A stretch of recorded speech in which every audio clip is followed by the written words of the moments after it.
Go. We're live. We are live with the first episode of Choke on this. Choke on This. Yeah. What is this podcast for? Who is this podcast for? Mark Lee? This podcast is for the nerdy intellectual types within the jiu-jitsu community.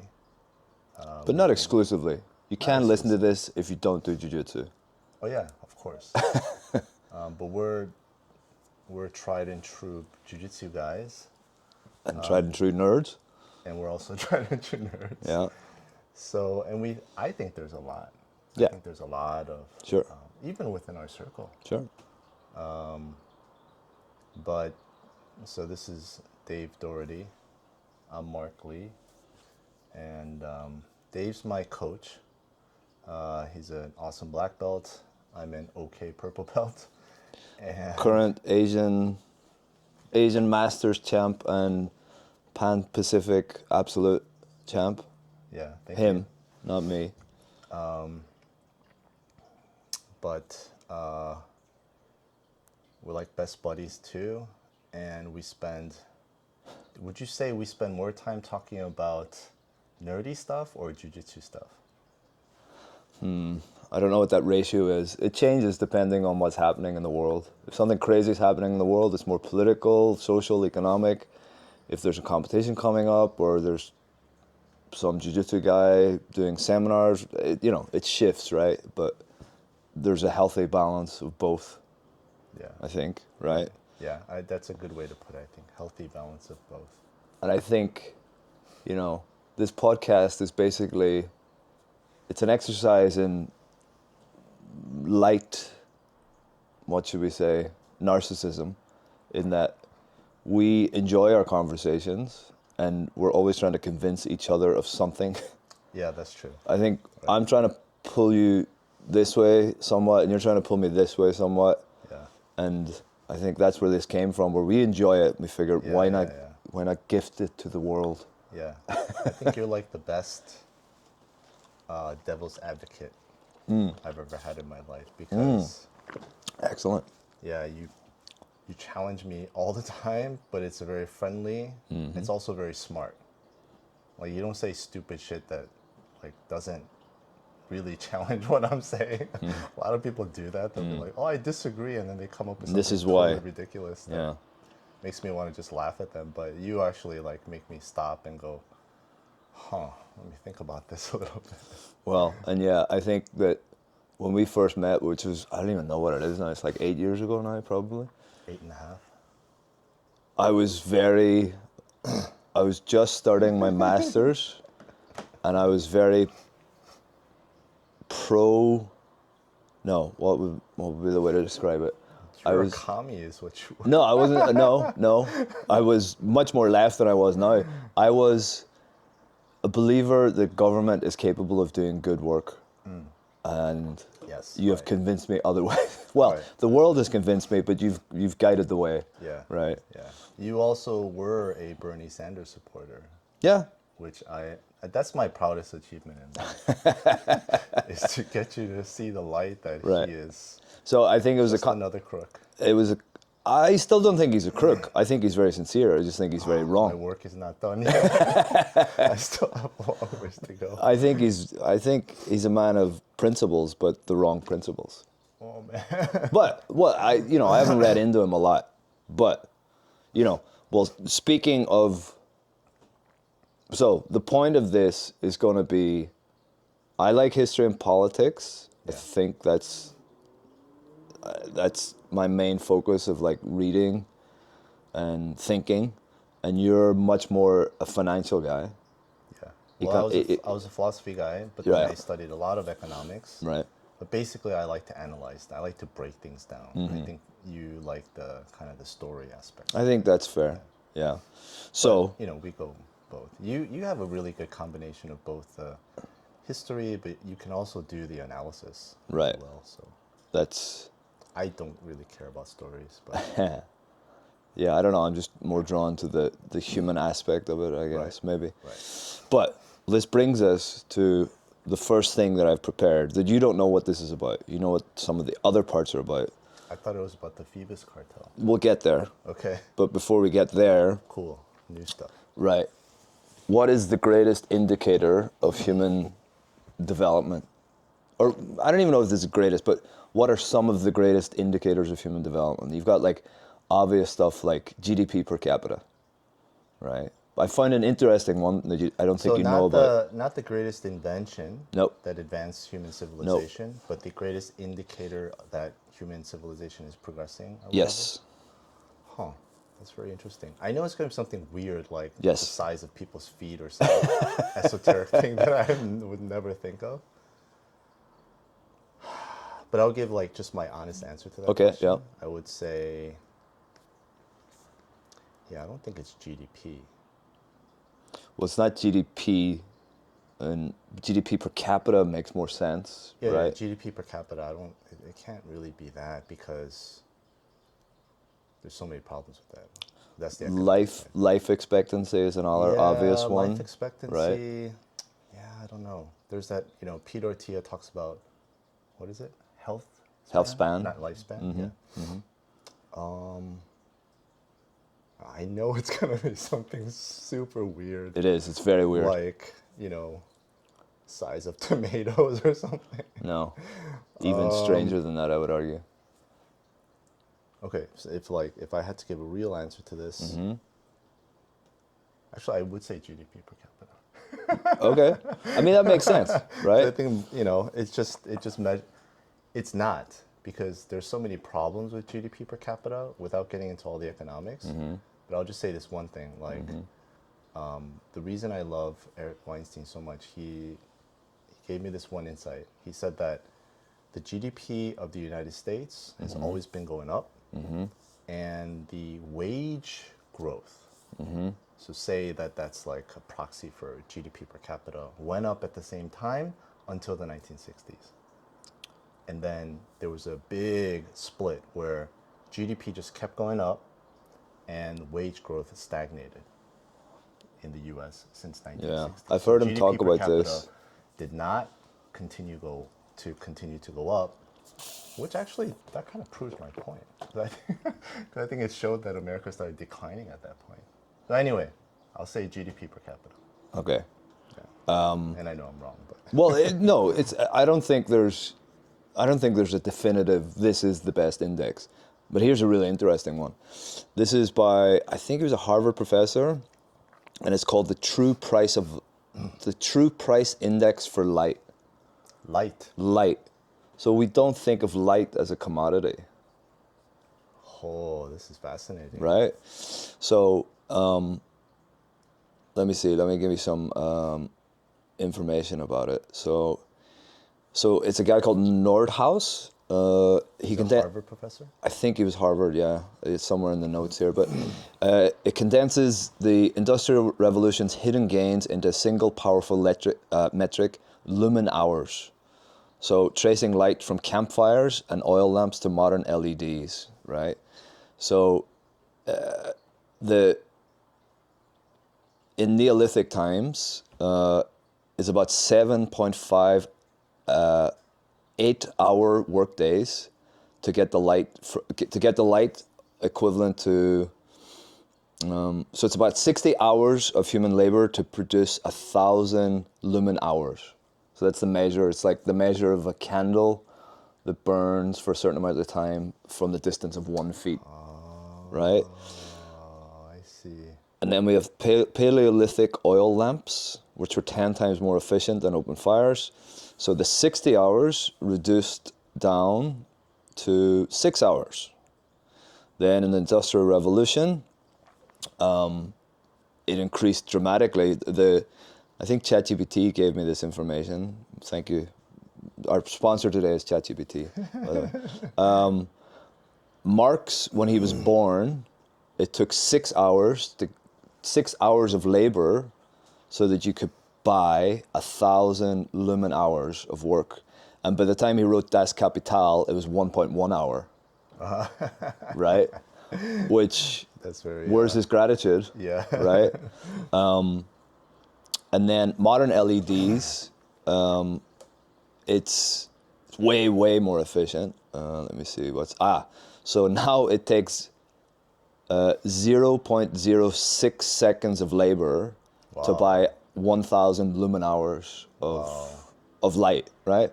And the reason I think this is so interesting is we don't think of light as a commodity, but you have to pay for it, Yeah. right? Yeah. And you don't think of it as a luxury at all. But if we were to show, I don't know, somebody 400 or 500 years ago, like this abundant availability of light, Right. they would be kind of shocked and very jealous of it, right? Now, just to link this, simply because it's interesting, and then we'll get on to the cartel talk, which I know that's why everyone's here. They can't wait to hear about the cartel. So, Light bulb cartel. yes. Now, some people argue, and I don't know, it seems it's a very delicious theory, that one of the reasons that European scientists leapt in the early modern Enlightenment era was because of glass making, right? So this is related to light.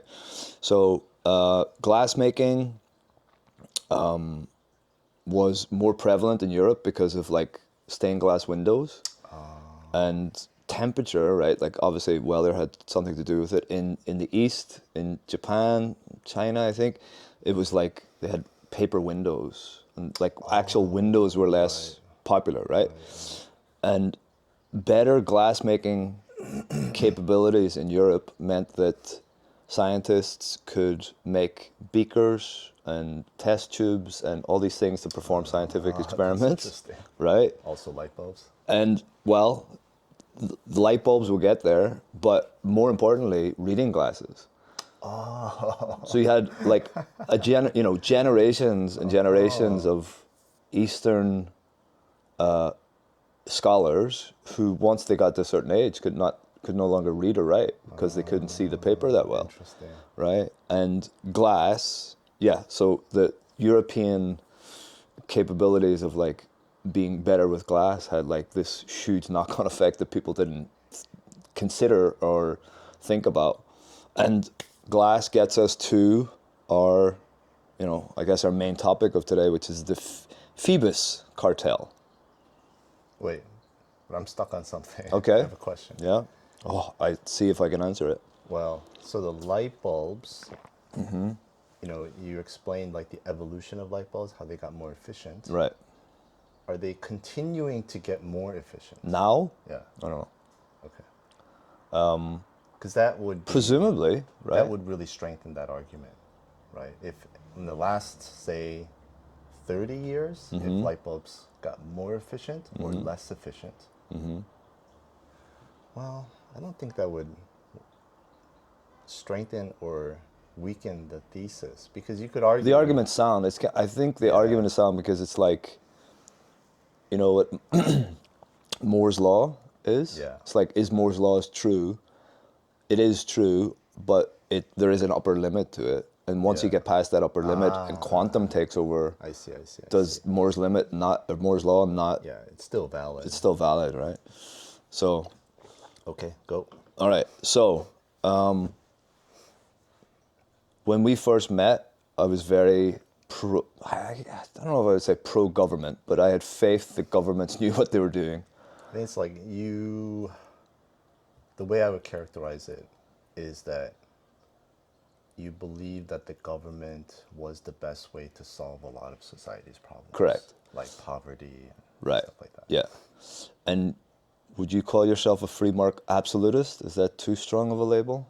No, I'm a classical liberal. So that means, that doesn't mean we don't believe in government at all. We just believe in a small, minimal government. Minimal. Yeah, it should do very minimal things. Like number one, it should provide safety. Number two, it should protect institutions like a free market.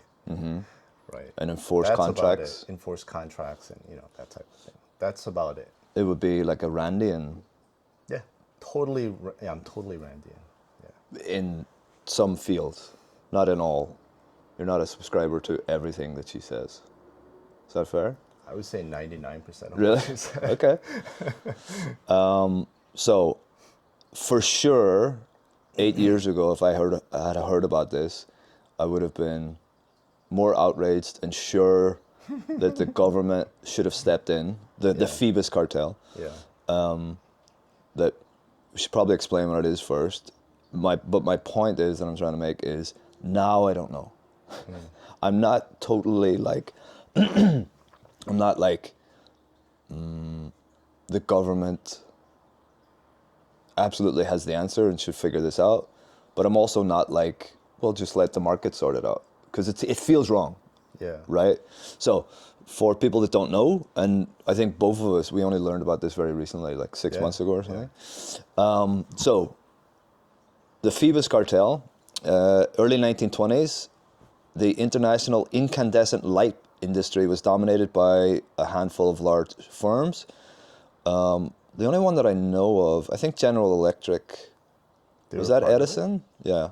Philips, obviously still exists today, and then the other companies, I don't know.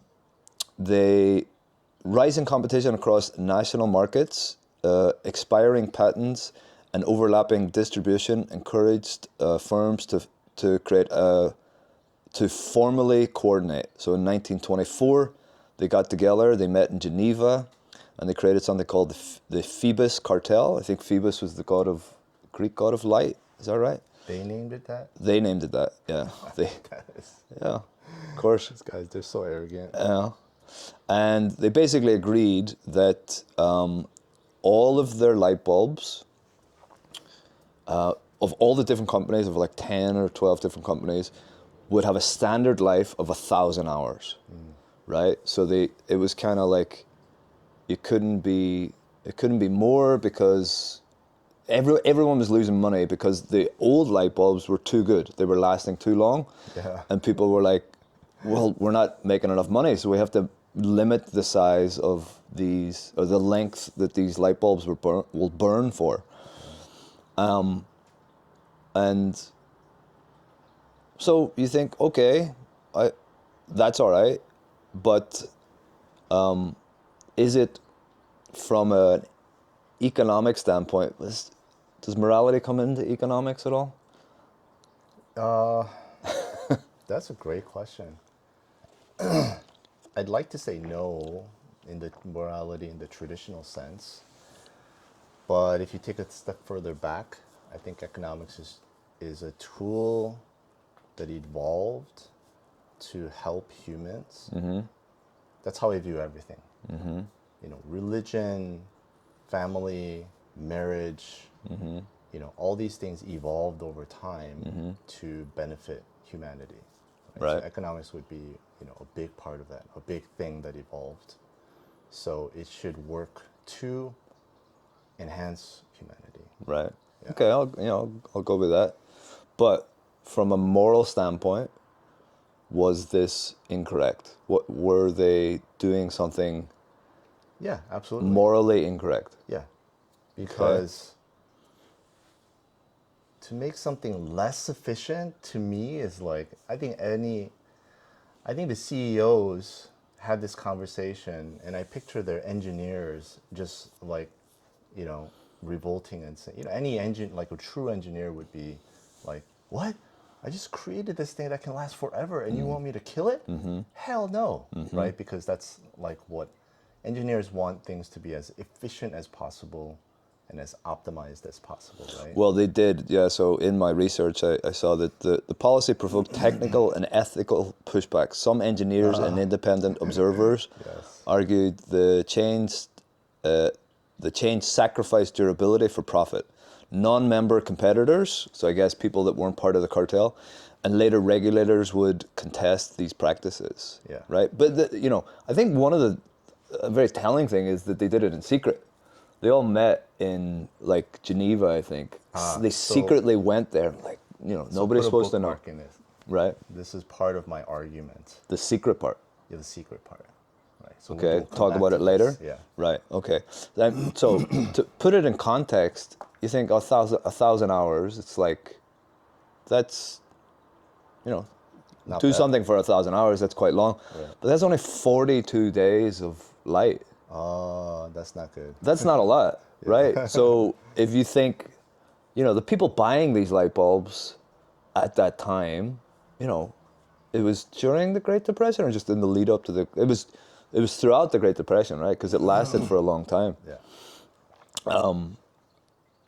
Like they were swindling people that were swindling. Do you agree with that word? Is that Yeah, I would say. Because because they didn't know what they were buying. They didn't know it Right. could be better. right? Yeah, So that's the thing. They didn't advertise that the product got worse. yeah, right. So therefore, if they had have advertised the product as it is, then it would have been okay. Yes. Okay. Because then consumers can decide whether they actually want it or not. Right. And so what about the argument that it's the free market and another company was free to come along and create a light bulb that lasted 2,000 hours and beat the rest, you know, like outperform the cartel? What's the question? So I'm not part of the cartel. I create a light bulb that lasts 2,000 hours, but because it's like, But they had patents. Right? So how would that company do that? well, they have patents on their light bulb designs, not on every light bulb. I mean, I would imagine like the the idea of a cartel, like one of the aims of a cartel is to limit competition, right? So in effect, they're a gang basically. And if a new entrant came along, I would imagine they would just go after them together, and with their patents, like try to get them. Or like legally bully them and stuff. So I'll give you an example. Yeah. Not of a cartel, but the intimidation tactics. There's a company I won't mention. For legal purposes? Yeah, for legal purposes. Right. But there's a semiconductor company. So I worked in Silicon Valley for a couple of years. Okay. And they were a big semiconductor company. And in Silicon Valley, there's all these like small companies that come up with like novel chips. NVIDIA was one of those way long back then. NVIDIA? NVIDIA. Right. They just made stuff explicitly for gaming, right? NVIDIA originally. Yeah. That's all they did. Yeah. Like graphic cards. And then they were like, oh, this works for AI too. And that's how they exploded. But Currently, just at the time of recording, it should be noted that NVIDIA is now more valuable than Japan, which is a fact that came out this week. It's the first $5 trillion company, which to me, it makes absolutely no sense. Yeah. But anyway, not to go back to your story. Yeah, no, I mean, so this other company. Established semiconductor company, what they would do is they would sue smaller chip companies who's trying to compete with them, bring a new product to market, and they had no legal legitimacy, validity, nothing whatsoever. But they just had a lot of money. And a lot of they would lawyers. just tie these companies up in courts until the small company ran out of money. And then they just did this over and over and So over. and then would they buy that smaller company? No, Is that what they they would just did? kill them. Oh. Yeah. And so the market would never get that new awesome, technology. Thing. They would just have to continue buying this old semiconductor chip. But that's what I imagine what the cartel would have done. To new entrants, right? Wow. Otherwise, like, why make a cartel? I mean, the cartel is designed to let's coordinate, because if one member doesn't follow the rule, then obviously everybody else looks bad. Well, speaking of which, within the cartel, they actually had agreements so you would every company would send their light bulbs, their new batch of light bulbs, to like an independent tester or something. And anyone that went significantly over 1,000 hours would be fined. So they were fining For being better. themselves for being too good, right? Like this self-enforcement mechanism. Yeah, so that's what a cartel is, right? It's like mafia members killing each other off for doing stupid shit. Right. Right. So one interesting consequence, I guess, of this was that the 1,000-hour standard became standard.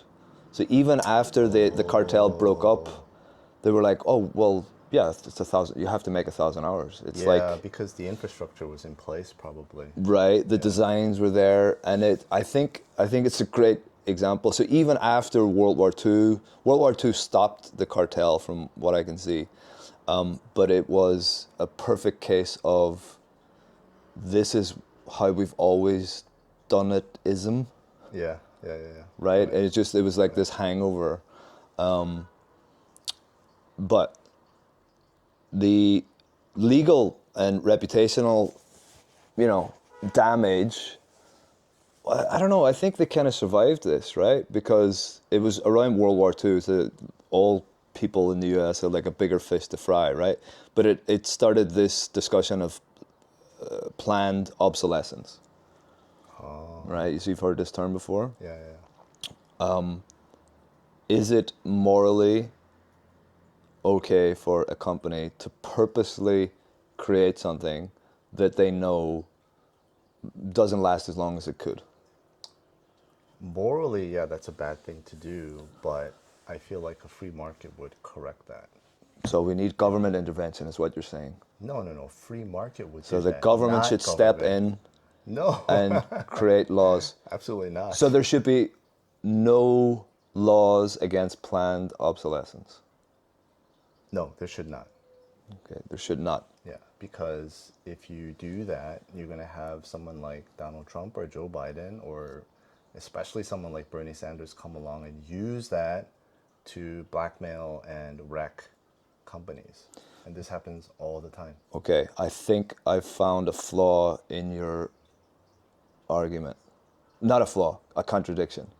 You said that the free market will take care of this, and however, if a cartel is strong enough and works well enough, they'll destroy any competition that's No, coming no, up. no. I said that that's the way a cartel works. Whether that will continue to work. So it's a waiting game. No, no, that's just a structure. I'm just defining what a cartel is. Right. Right. But that's obviously like, there aren't that many cartels. They Right. don't last. Right. You know. So the free market, The free market. the free will market over destroy time, cartels. Yes. over time will destroy cartels. Yeah. If it's run well, and that is The government or the cartel? No, no, no. The free market. Right. And that's one function of a government, is to ensure that the free market runs well. So, at what point? Are we done with the history part? Because I have a lot of questions about the history. Well, go, yeah. Like, we can interweave it with, I'll answer as best as I Well, can. Say what you were going to say, and then I'll ask you a question about the history Okay. part. Right. So you're saying no government intervention because the free market will take care of it. However, if a cartel works very well, they will destroy any competition No, over X amount of time. I'm saying that a cartel is designed to kill off newcomers.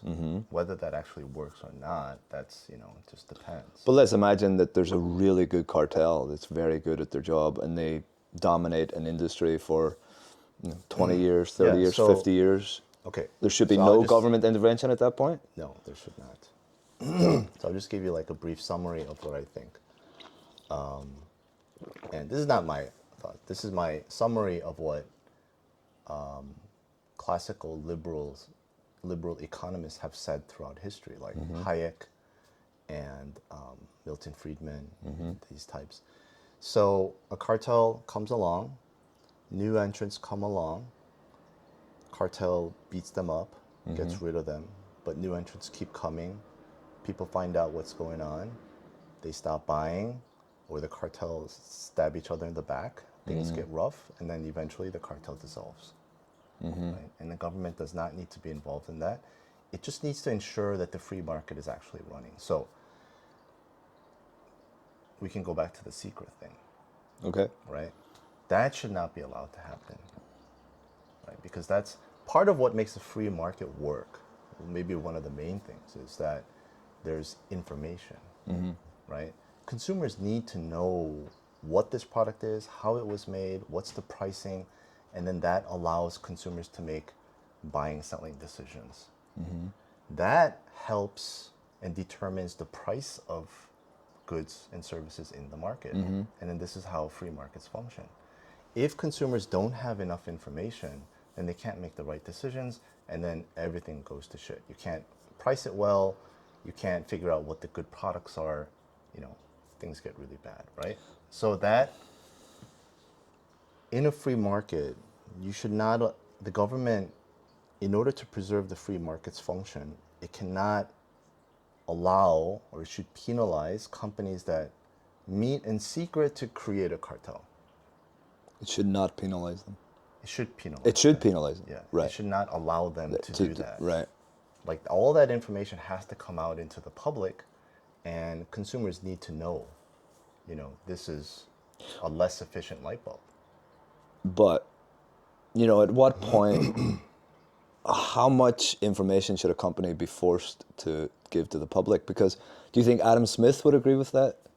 Like, in terms of the invisible hand? I think Adam Smith would not be able to answer any of these questions. I don't Why? think he knew that much about economics. Oh, The okay. invisible hand is like Our first controversial statement of the day. it's a real, very simplified. I don't think any smart conservative economist these days would ever quote Adam Smith as an Why? authority. Because it was too It's basic? too simple. Right. There was no, this whole like financial thing is a very recent phenomenon. Adam Smith had no idea about finance, right? And the markets weren't, Define finance in that finance sentence. like borrowing money, stock markets, all this type of, bond markets, collateralization. There was a bond securitization. market at that time for him, no? I don't think he knew about it though. Really? It's a very like oversimplified view of the world. So his invisible hand thing was, here's a bakery, this bread is better and cheaper. The invisible hand will push people towards that. No, that's not the invisible hand. The invisible hand is that if you protect businesses and allow them to make money. Oh no, actually, no, it could be part of that. I think that's part of Yeah, it, right? that's part of it. Where it's like, it's word of mouth and people say this product is better than this product. Yeah, it could right? be that. I think the way most people think of the invisible hand is that if the CEOs make a lot of money, then everybody else makes money, like the trickle-down theory, right? So, But it's also about products, right? In terms of quality of products, and the market Yes. will dictate right, the popular products. yeah. So Hayek had a much better definition and analysis of how this actually works. And what he says that Who's he? When is he Friedrich from? Hayek, I don't know. 19th century, like Okay. Is he he's German? I don't remember. Okay. I think he was German, and then Sounds German, right? so he was one of the first classical liberals. But what he said, and this answers your question, how much should companies divulge? They don't need to divulge a lot. What he said was that consumers don't need a lot of information. They just need enough to make a buying decision, right? But in the case of the light bulb, if they don't know that this was purposely sabotaged to make it weaker, that's not enough information, right? They're not making a smart. It's a buying decision. disingenuous effort to sell something, or there's They just simply don't have enough information, right? Information was hidden from them, Right. And that's not a free market, right? So, so the free market works both ways. Well, no. I would And- say the free market didn't exist. It was violated, and so that's when the government needs to step in. Now, Ooh, here we go. now, Bernie Sanders, he's in the room. He's right here with us. so this is the government should not go to the cartel and say, stop doing this. Right? The government doesn't have the right to do that. I Okay. don't believe. In a Let free me predict what society. you're going to say. You're going to say the government should force the cartel to release the information on the product. Yes, exactly. They need to ensure that consumers have enough information. Like, they don't even need to say they were trying to make a cartel. None of that. All they have to do is say, what'd you guys talk about in this thing. Summarize it and release it to the public. And if they don't, Then they should be... fined, more government intervention. No. What's the That's a punishment? good question. I haven't thought about that. How should they be penalized for this? But I think it would be enough for the government just to say, hey guys, there was a secret meeting. We told them to divulge information about the light bulbs. They won't do it. And so there's something amiss here. That's all they would need to say. And the consumers would be they would throw their arms up. Yeah, but if the cartel controls, like, I can't remember what the number is, if it was like 95% of the light bulb market in the world, Yeah. consumers have no choice, but they have to buy light bulbs. Yeah. They're going to continue buying light bulbs. This is the part where, when you first told me about this, I like literally just stopped and went, oh shit, I don't actually know How you felt about it? how you would solve this problem without violating my sacred principles about government non-intervention and Right. staying out of the economy. It'd be a tough, hairy issue. What I ideally, and this is just totally ideally, there would be something like, in the US, there's a magazine called Consumer Reports. And they do largely, I would say, non-biased. There's no advertisements. From what I remember. Isn't every article an advertisement in itself? No, but they do negative They reviews. do negative reviews. Right, Yeah. okay. And sometimes they'll take a product and they'll look at every single manufacturer and they'll say they all suck. Now, this is from when I was young. I haven't looked at Consumer Reports in a long time. But ideally, the consumers would create their own group. They would gang up together and do their own work.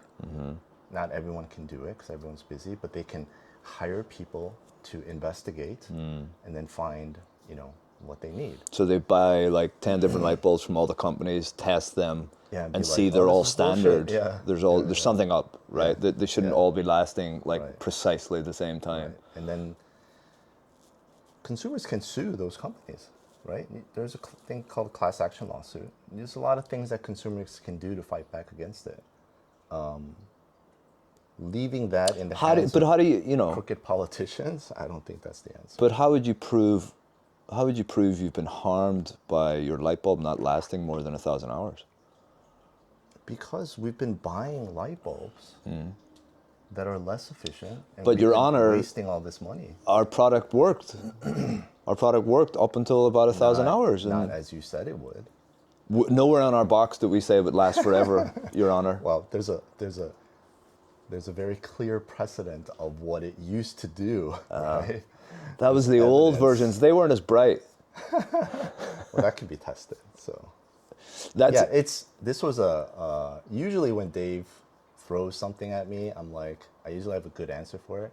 This one, I didn't have a good answer for it. Right. So I, fully curious and also like just cognizant of the fact that free markets are not the answer to everything.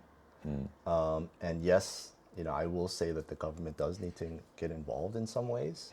But it's just a hairy issue. There's no simple answer to it. so. There's a lot. Oh wait, can I ask you though? Okay. What actually happened? How did it get dissolved? So from what I understand, the cartel illustrated how technological standards, patents, and market structure can be used to shape demand dynamics. So that's a kind of just a basic thing. Yes. So there was no criminal convictions. Yeah, it should be. There shouldn't be. No. Okay. Major Phoebus members were defendants in a U.S. antitrust litigation, and the courts imposed civil remedies, injunctions and orders ending restrictive agreements. So the government got involved and said, okay, we can't make a cartel. Okay. So Right. Just very simply, yeah. There was no jail sentences or criminal convictions, and who was sued? So those companies were sued, Philips and See, I'd be really Westinghouse. curious to know, like, who got this going. Like, if there was one individual that said we have to make a cartel and contacted all those people. In my idealized fantasy, it would have been like a group of consumers who just badgered the shit out of like some some litigators or government officials and said like, hey, antitrust department, do your job. This is totally fucked up. Right. Well, Here's the evidence. I don't think it was the consumers. From what I can see, it was practical coordination broke down with the disruption of the 30s. So the Great Depression, right? It started. What did we say? It started in 24. So the Great Depression was 29 to 33. Yeah. Is that right? Yeah. And World War II. So a lot of these companies were based in Europe, and it just naturally broke down, right? But if that hadn't have happened and they had to continue doing what they were doing, I mean, presumably it would have lasted a lot longer, right? Well, see, I don't agree with that because, well, it's not a direct contradiction, but this is the nature of business, though. Things always happen. There's always change, right? And so part of the argument that classical liberals would say is that this is an exact quote, cartels are they're feeble, they're flimsy, they're unsustainable. They're just weak structures. You're talking about greedy, temporarily strong, but you're talking about greedy, unethical people trying to work together. How is that going to last? Right. Yeah, there's no precedent for that lasting a long time. Yeah, right? Any little bump in the road is going to wreck a cartel. Right. Right. So that's like little bumps like World War II, stuff like that. Yeah, big. When has war and economic depressions not happened? Remember, I told you, I asked you one time how many financial crises there have been, economic crises there have been in the world. In history? Yeah, and everyone's like 10, 12, and it's like, isn't it? It's like every 180. Yeah, it's every 14 years or something like that, isn't it? Yeah, every 15, 20 years there's a crisis. Right? We're recording this in November of 2025. There will be one very soon. So the AI bubble is presumably the next thing that's going to burst. It could be. I'm betting Donald Trump's going to do something stupid. It's just a matter of time. That will be the catalyst. A lot of people are talking about the private markets. There's a private credit market that nobody knows about. Shadow banking. Shadow banking. Yeah. You heard it here first, ladies and gentlemen. How can I get involved in this shadow banking? You don't want to get involved in this. That could ruin the economy very quickly. Who's involved in shadow banking? Is it you have to be a ninja to do it, or? Yeah, you have to be a corporate ninja. So. Oh, okay. What happens? I don't think I've heard you talk about this. I'll just give a very brief summary. Okay. And don't say too much. We don't want to be on any lists or anything. No, everybody knows about this. It's just not everybody. So what happens is somebody creates a fund. Okay. Right, like a hedge fund. And they'll go around to wealthy people and say, give me $1 million, and they'll collect like 100 million from 100 people, right? Okay. And then they'll take this and they'll lend it to, not Coca-Cola, but maybe one of Coca-Cola's suppliers. Okay. It's a small to medium-sized business with like $50 million in revenue. But they need a $20 million loan. And they can't get it from banks because they are not creditworthy, right? But if they could just get 20 million, they can fulfill the order to Coca-Cola and they can make 40 million, right? So they're desperate and they're willing to pay a lot of interest for it, much more than normal markets are giving. So these investors can get a lot of interest, right? Like what percent is there like? Like 10, 12%. Okay. Right, where banks right now are giving like 3 or 4%. Right. Right. And these markets, these private credit funds and the market in general has exploded. It's like trillions. That like quote unquote that industry of like secret lending is because the return on investment is so good. Yeah. right? And because companies need it. No, But there's nothing illegal going on there, is there's there? nothing illegal. No, there's nothing illegal. It's just, two people who want to lend and, borrow money. Right. There's But there's no no, tax being paid on it, I bet. no, there is. There is? Yeah. Okay, I mean, it's good. not illegal. Right. It's They're not just sending each other Bitcoin. the main problem with the private credit market is that there's no transparency regarding the value of these loans. Mm-hmm. So the loan gets made, and then the company, these are not like, they're not credit worthy for banks. So they're a little risky. Mm-hmm. In some cases, they're very risky. Mm-hmm.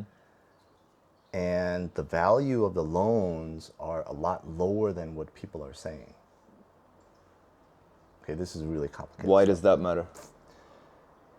So what could happen if the economy gets a little bit bad? You could get 10,000 medium-sized businesses who cannot repay this loan, their loans. So then the people that nobody would be sees suffering, the people, okay, Nobody sees it though, until the very end, right? when everything goes to shit and they all have to declare bankruptcy. Right. And then There's a tens of breakdown, thousands of people lose money. right? And then what happens is they start selling everything. They sell their real estate, they sell their stocks, they sell everything to get liquidity. Who, the rich people that were the Yeah. lenders? Yeah. Right. So an information problem would deeply affect the market there. Yeah. Well, that's why we call it shadow banking. There's no, if it's a stock market, there's a lot of information on what you're doing. Bonds, There's books for that. Like there's the all books are kinds of- kept for that. If you borrow money from a bank, they ask for everything, Yeah. and you have to update them every quarter. Yeah. Sometimes monthly. But these things, there's no information. You don't really know what you're getting into, and anyway. Right. So that could be the big thing that. Well, all positive stuff here. It is good though. I keep telling you this. Why? You and I want an economic depression because it will lower the cost of goods. Right. Well, the cost of, like, funny, I was walking, we're in Seoul, by the way, and I was walking around the other day, and I noticed on like almost all restaurants, the old price is like, the first number is like scratched out and replaced with a bigger number. Yeah. It's like, it looks really untidy and stuff because there's been such a dramatic increase in the price of Right. like It happened goods. so fast. They Right. couldn't make new Yeah. menus. Yeah, literally. Or it's just like, I'm not paying to like decorate the menu on the wall again properly. Right, I'll just right. put like stickers on it and stuff. But, back to the cartel, right? Because I want to expand the discussion on cartels Yes. a little bit. So in post-war, it went to court after the war, and in post-war litigation, the district court, I don't think it made it to the Supreme Court in the U.S., said that the companies had monopolized and restrained trade in violation of the Sherman Antitrust Act, right? So, restrained trade, why, they continued trading. Like, anyone was able to make a light bulb, and why is that wrong for them to, or why should the court say that they restrain trade, do you think? I mean, the basic thing is this: the government. One of the functions of a government is to ensure free markets, and they violated that. And the government has the right to correct and fix errors in the functioning of a free market. And that's exactly what they did. Is that enshrined within the U.S. Constitution that the government has to like protect the free market? That's a great question. Like, where is that in? I mean, I just think that that's one of the roles of a government. But is it? It must be in law, right?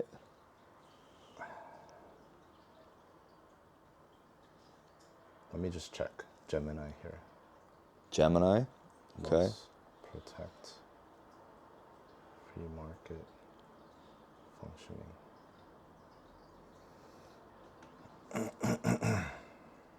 It does not. However, it does include several provisions that were designed to establish and protect a framework for a national, free-flowing commercial economy among the states. There's a commerce clause.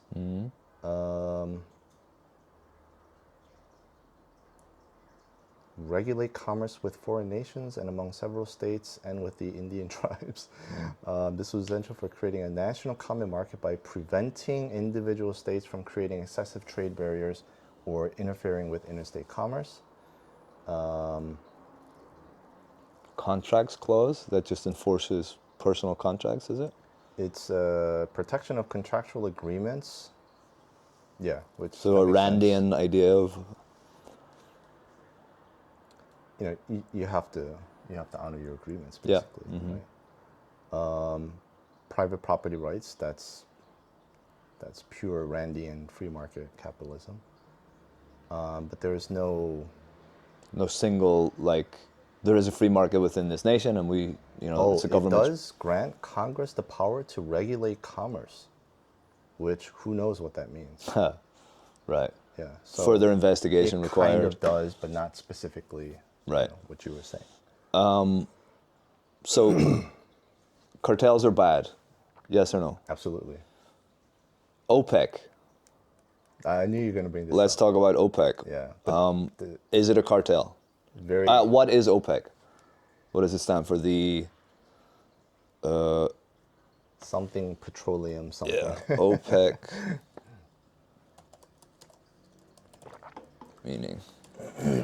So OPEC is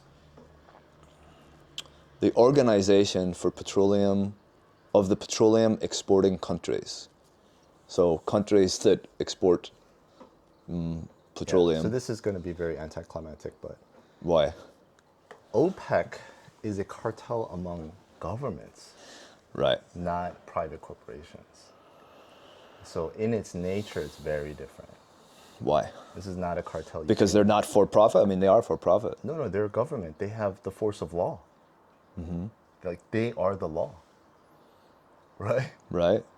This is what is so fucked up about oil is that if it's a private corporation, you have something bigger controlling it, which is the law. Right. But in the case of OPEC, they are the law.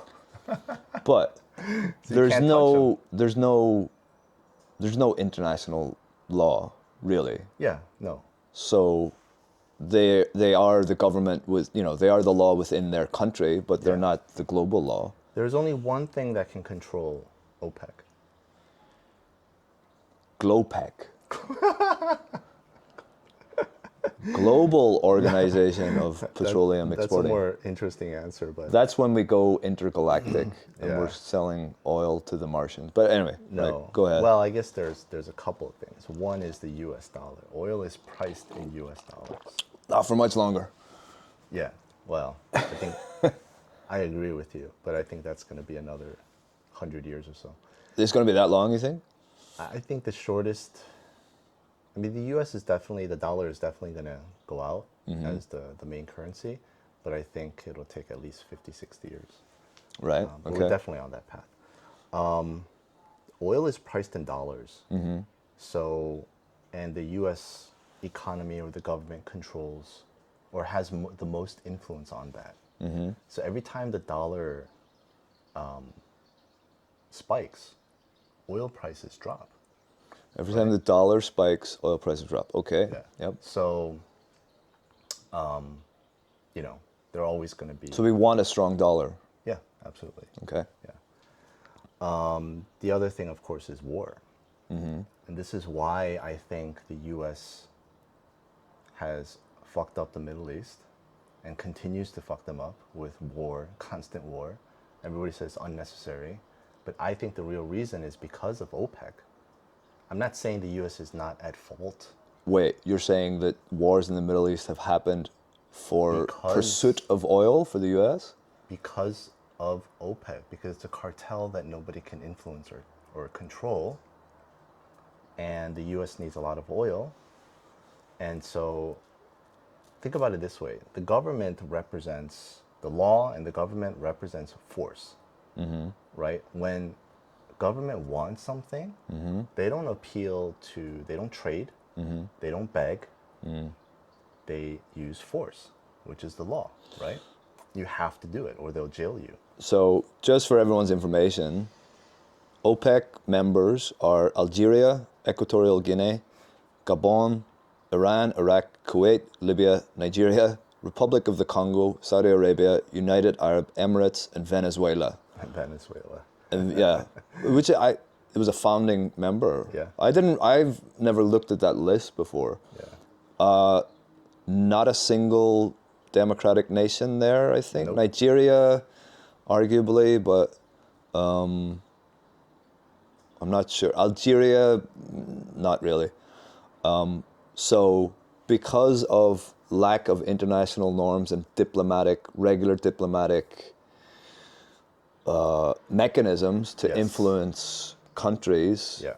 the U.S. has gone to war to force to make OPEC do things that they otherwise wouldn't have wanted to do. Is that what you're saying? That's exactly what I'm saying. Yeah. You and Bernie Sanders agree. We have an overlap. There's a Venn diagram here of your beliefs and Bernie's beliefs, and there's a little overlap there. I would love for you to ask this question to Bernie Sanders and see if he can give you an intelligent answer. I would love to see you just ask him about OPEC. Right. What they do, how oil is priced, how it's made, what are the dynamics within the oil industry and how this affects, the relationships with the US and all that. He would have no clue. Right. Bernie's I thing is probably agree with that. basically like, they make money, oh, they're bad. They make money, so they're bad. Right. That's basically Bernie. Right. While flying on a private jet. Yeah. And owning 3 houses and being allegedly. Just pointing out, like Mark is making it seem like I'm a Bernie. What's the Bernie bro? Bernie bro. Not at all. Not at all. I realize that he doesn't really understand how the world is working He has no when idea. He's so clueless. somebody asked him, I think it was Bill Maher, asked him when he was on Bill Maher's show, do you believe in equal opportunity or equal outcome? And he thought about it and he said, I don't know what that means. Of course he doesn't. Right. But anyway, Okay, so is OPEC, should OPEC exist? So this is why it's kind of anticlimactic. My answer would be that it's irrelevant to our discussion. Because it's a separate thing. Yeah, it's a totally separate phenomenon. Because they have the monopoly on violence as governments, and therefore they can do whatever they want. Yes. So it is a cartel in the technical sense, but not. It doesn't really inform our conversation here. I think it's a completely separate thing.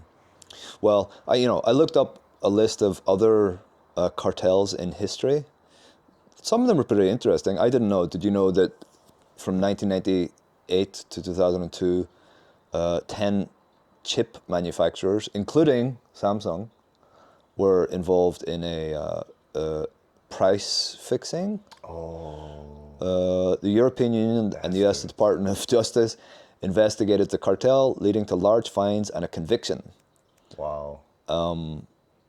Samsung, by the way, now this may be dated, but when I was in grad school, I read that 20% of Korea's GDP is dependent on Samsung, which is utterly insane. So if for some reason, recently the Samsung head just got out of prison, by the way, for those who don't know. If for some reason Samsung imploded, Korea would implode, surely. For sure. No country could ever survive a 20% drop in their GDP. No. Right? We would go back to a third world status. Right. Okay. That wouldn't be good. No, we'd have to. We would leave. We would have to leave, I I would think. take you with me. We'd have to leave, man. I will say this about Samsung, though. They made money. Most Korean companies that are like successful, they make money by selling to Koreans. Samsung made its money selling to non-Koreans. It's a bigger market. Well, they brought money into Korea, right? Why? Go on. I don't know. No, they sold chips to Americans, and they brought those dollars to Korea. This is the money that made Korea, as nice as it is now. Right. So say what you want about them. I think that we owe a lot of gratitude to. Yeah. No, they're, I mean, extremely important in Korean history. Yeah. Well, I'm saying we should be grateful to them. Even if they have a little cartelish behavior now and again, we can forgive it. No, we shouldn't forgive that, but we should be grateful for what they did. Now, let me ask you this, though. Okay. Where did those fines go? Because they were fined a lot of money, from what I remember. Where know. did that money go to? This is the problem. Well, if it went to the EU, then it probably helped. Macron? All right, he got another new watch or Yeah, something. that's what I'm saying. You know that reference I'm giving? No? He was giving it's like a year ago. He was giving a speech on TV about I austerity, remember this. and Austerity. yeah, it was like, Yeah, the $50,000 we French watch, people, we've had a hard history. We're tough people, and we need to maybe tighten our belts a little bit. And during the interview, he was wearing like a $50,000 watch, and he just secretly took it off and put it in his pocket. Oh, jeez. I mean, like, What an idiot. don't take it off and people won't notice. Right. But like in the middle of the interview, Yeah, what an idiot. there's this is an interesting one in that this isn't really a product. I mean, it is a product. It's a service, I guess, right?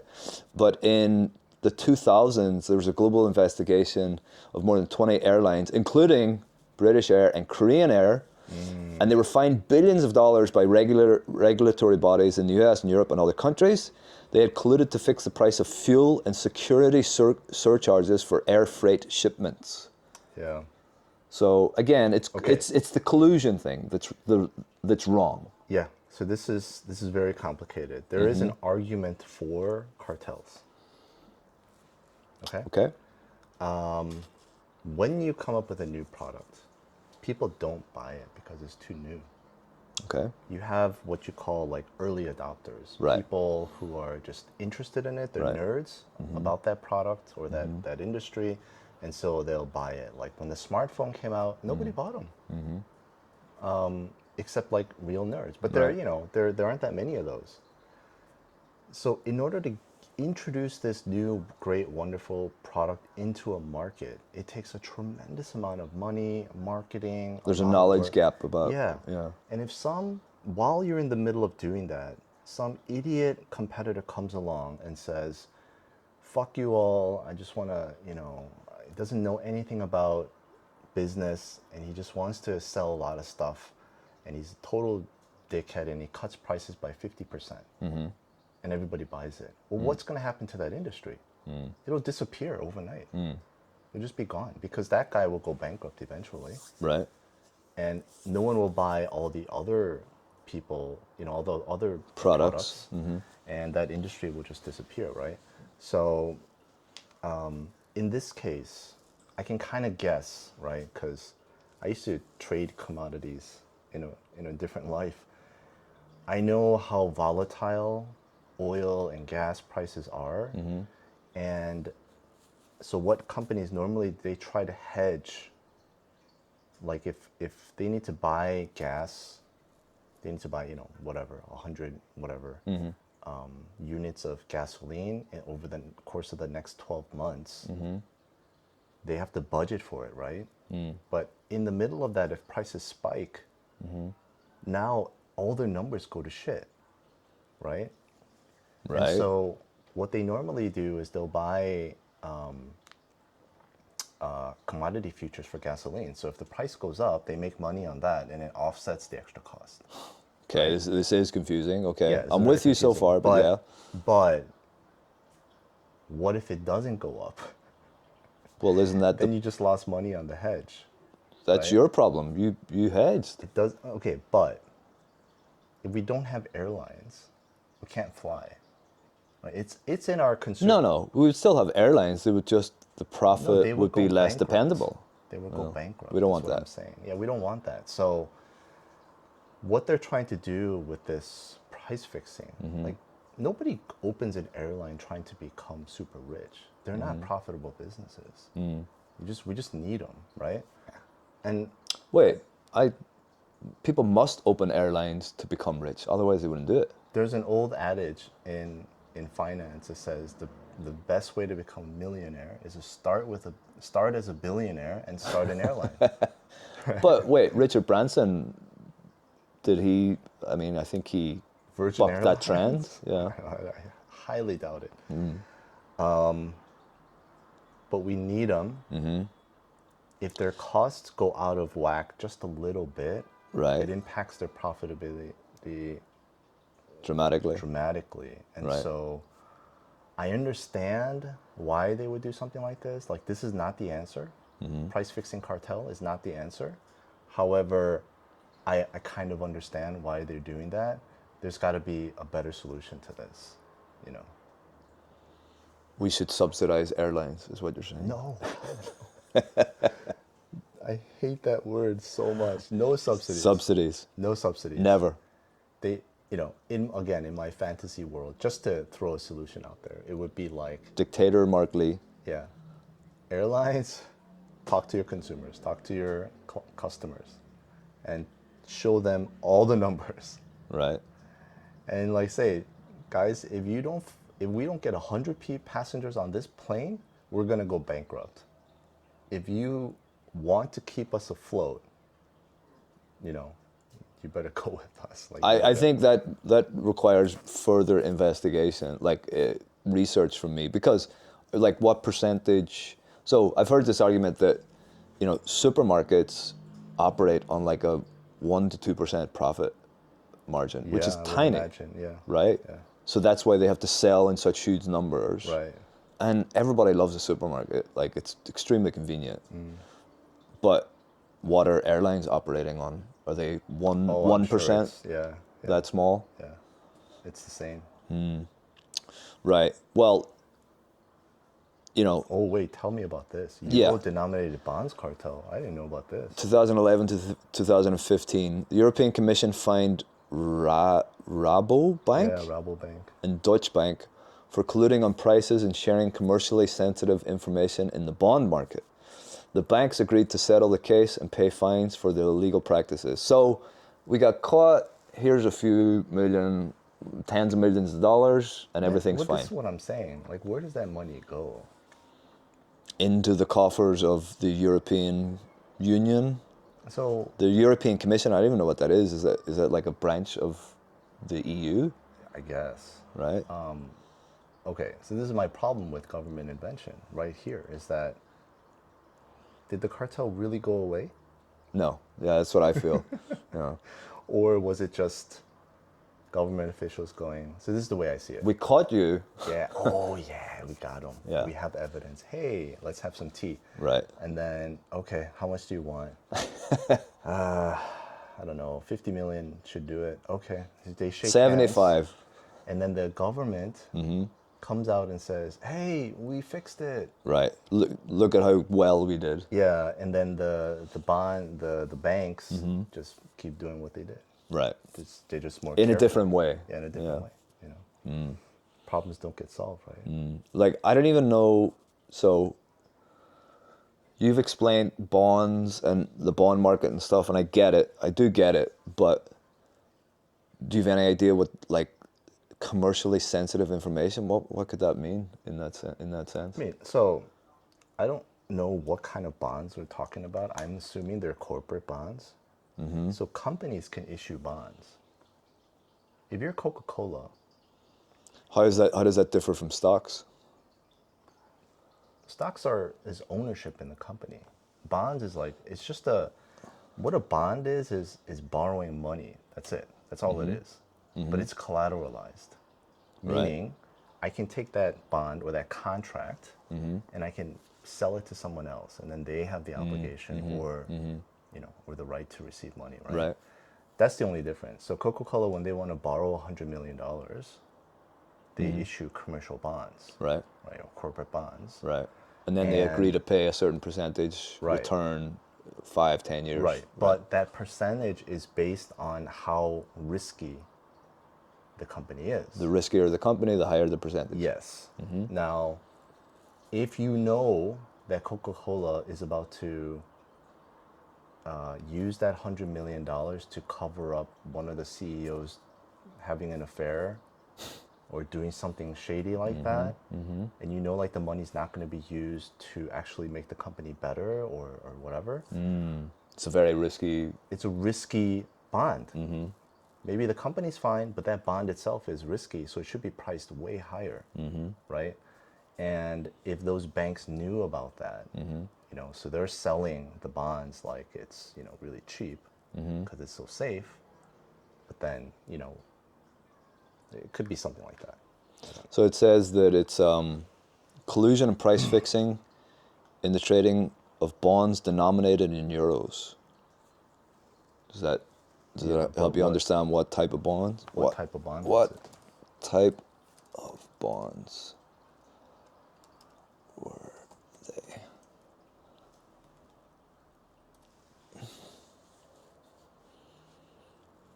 There were two main categories: European government bonds Okay. and SSA and government guaranteed bonds. So Okay. it was So they governmental weren't- stuff, Yeah. right? I mean, it's very easy to do shady stuff with because nobody really knows what governments are like, what they're doing, what their balance sheets are like. And there's no supreme checker of government stuff, right? No, if they that's- don't want to release that information, they Those don't have markets to, are right? very well established. So, but if they knew like the government was, you know, in a lot of trouble, right? Bonds, once they become collateralized, they function like stocks in the sense that the bond itself has a price, and it can fluctuate, right? So you could sell. Is there like, do people track those prices? Yeah.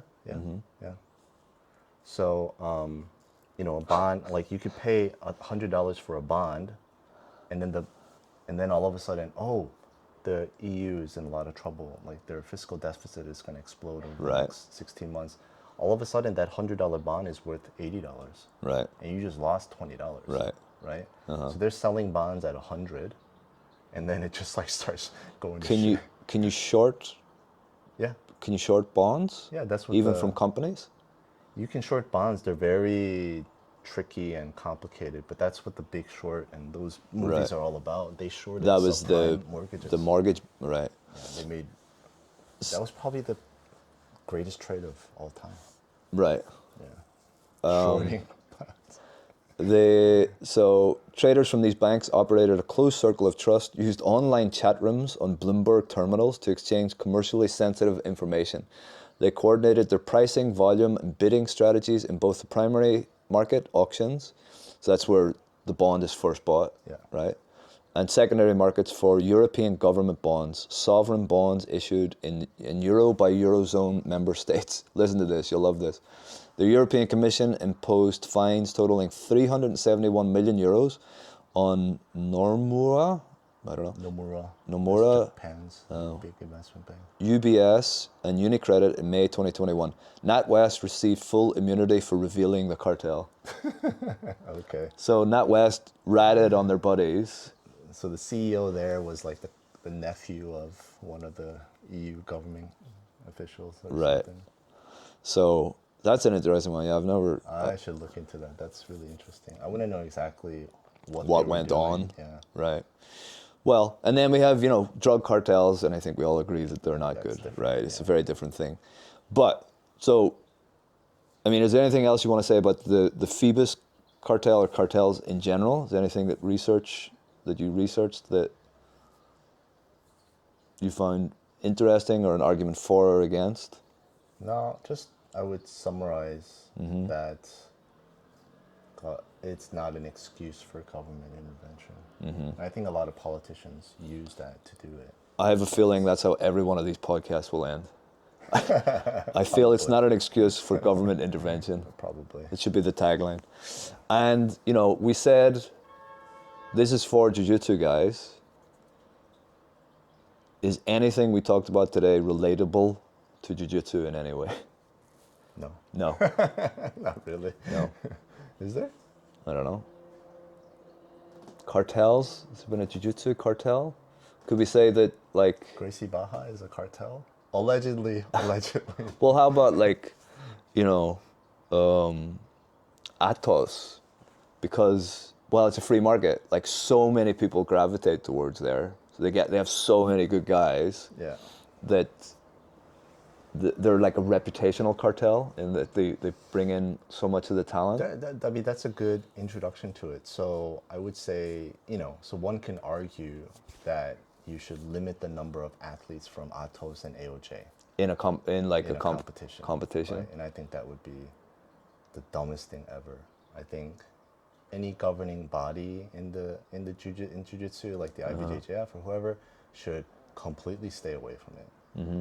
If AOJ does a great job and they have tons of great athletes, let them. This is the thing about all trends and all organizations and all, like, any collective group that succeeds, they often, in the success, there's often seeds of their own destruction. Go on. So, I don't see Atos or AOJ doing that right now. Doing what? Being unsuccessful. Yeah. Right.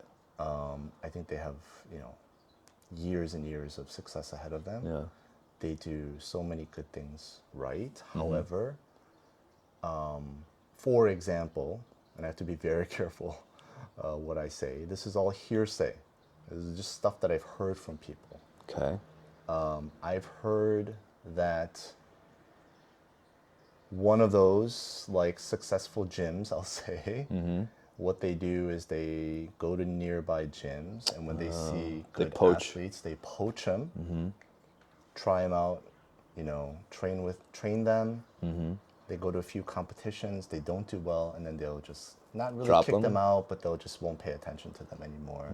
And then usually that athlete will go back to their old gym with their tail firmly between their legs, I assume.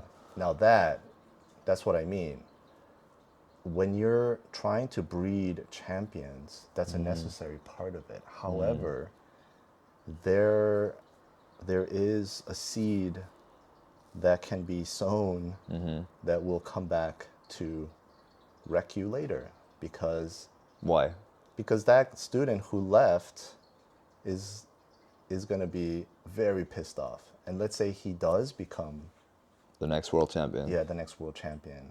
And he starts saying all kinds of bad stuff about, that gym, and they know some of their secrets or whatever. There's always, like, it's hard to stay on top, right? So I think you just let him be. And jiu-jitsu is great now because there's so many other, I would say, like, generators of success, right? You have the no-gi stuff that's going on, that's exploded, and then you just have these, like, small random gyms where some kid just comes out of nowhere. Not out of nowhere, he's been training since he was 3. Right. He just has the stuff and he comes off and just, just wipes everyone off the mat. A lot of Korean athletes like that. Yeah, exactly. It's just, I think it's free enough right now. So, yeah, I guess that would be kind of relevant. Keep it free. Keep it free. Keep it a free market. Right. So, no cartels in jiu-jitsu. I see some cartelish kind of behavior, right? Don't you? Gang or cartel? Cartel. Gang. We would need. We would need. We would need a collection of gyms working together. What about, like, 30 Gracie Baja gyms or 30 Alliance gyms that kind of gang up on everybody? They don't. I'm not saying that they do. But, like, they are big enough where if they wanted to, maybe they could do something like that. But it doesn't matter because you how do you measure success within the jiu-jitsu industry? Are you saying that a successful gym are the people with the most medals or the most members? They're two different measurements, right? Yeah. That's a good question. Okay, so I think professional success is medals. Financial success is numbers of people. Yeah, for sure. Right? And Okay, well, let me ask you this. Do you think a gym that has a lot of medals will get more members? not necessarily, Yeah, not necessarily.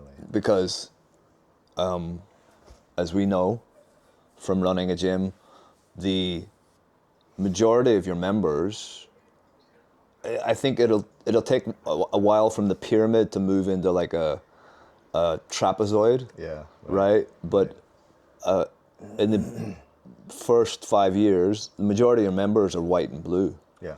right? And success at that level is much less meaningful, especially on like a global stage. Yeah. Like, name one current blue belt world champion. Right. Yeah, it's whoever you are, amazing work, but you know, people only know, I don't even know any brown belts, I think. No. I only know the black belt world champions, right? Right. So, But I will say this, like, I think in the U.S. for sure now, and I think it will happen in Korea as well. But you see these huge kids programs yeah, in gyms, and they're all about medals. The only reason the parents send them to that gym is because they know they produce champions, right. and they want their kids to be champions, right? That's creating an unhealthy, potentially unhealthy relationship with jiu-jitsu. I think potentially, I think overall it's good. It'll help the sport, but I think it's all about the parents. If the parents are psychos, yeah, it's gonna be unhealthy. Right. If the parents are just, oh, my kid loves jiu-jitsu, I just want to be supportive, and that's great, obviously. But Lucas Pinheiro is a good friend of ours.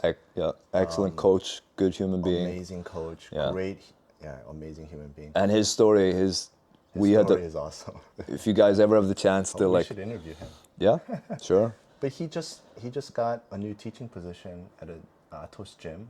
Well, he created it. He opened it. Oh, he opened it. Yeah. Sorry, bro. Florida, I think. Yeah, somewhere in Florida.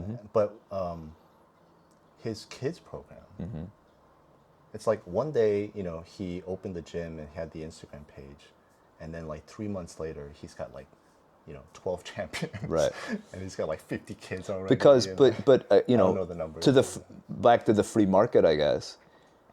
He is known as, oh, you want your kid to be coached by a guy that, one, really cares, because as we both know, teaching kids is really hard work. Yeah, I don't know how he does it. It's really hard work because he genuinely loves it. Yeah, he actually loves it. Right? It's And nuts. my goodness, good for him. And Yeah. talk about specializing in something. Yeah. Like everybody can teach adults. No, that's not true. Good coaches, Mostly. good coaches can teach adults, but it's not like a chore. Yeah, right. He just has a gift for teaching kids. I think it's very, very clear. And his kids program in 5 years is going to be insane, I'm sure. It's going to be, I would argue it's going to be one of the best Right. in the country, Yeah. in the U.S. Because he has the formula, Yeah. right? So I think and the passion. I think in Korea too, what I'm looking forward to is a day where, we both have a gym, and if we start producing champions, then parents will actually drive their kids an hour to our gym, just because they know that they're going to get good coaching. Right. Right. Yeah. And I feel pretty good that like that's what's going to happen to Korean jiu-jitsu. Like that's going to be the next big thing. Well, I didn't send this to you. I just saw it yesterday, but there's a new study that's been released. No, it might be a little bit old, but I saw it yesterday. They did some research with, I think the N was like 125 or 150 or something. So it's a statistically significant study on kids who trained jiu-jitsu and MMA. And interestingly, it showed that kids who train MMA, it increases their aggression, but also self-control. Yeah. But jiu-jitsu strictly, it had like no negative effects. It increased their self-control. They're socially, what was the wording of it? Like they're socially desirable behavior. and self-control, and also attention spans within school and stuff. Exactly It was what just Jordan Peterson says sports should do. right, yeah, but you know, as we know, Taekwondo in Korea is really popular and everybody does it, but it's more of like, it's daycare in Korea. it's daycare with kicks, Allegedly. right? Not allegedly. Where jiu-jitsu is actually like, you need to get tougher, you need to get stronger and faster and concentrate, otherwise you're going to get swept or you're going to get armbarred and stuff. So you need to get along with people well. yeah. So I would love to see that type of research for adults. That's great. Yeah. Right. Yeah. Okay. Anything else we want to talk about in this inaugural episode? That was pretty good. Yeah. Somehow I did not plan this, but we did link cartels to a discussion about jiu-jitsu. Yeah, that was pretty Very good. impressive. Yeah. Good job. And that's it. Well done. Yep. Mark See you Lee. next time. All right. Choke on this. Number one. Done. Oos.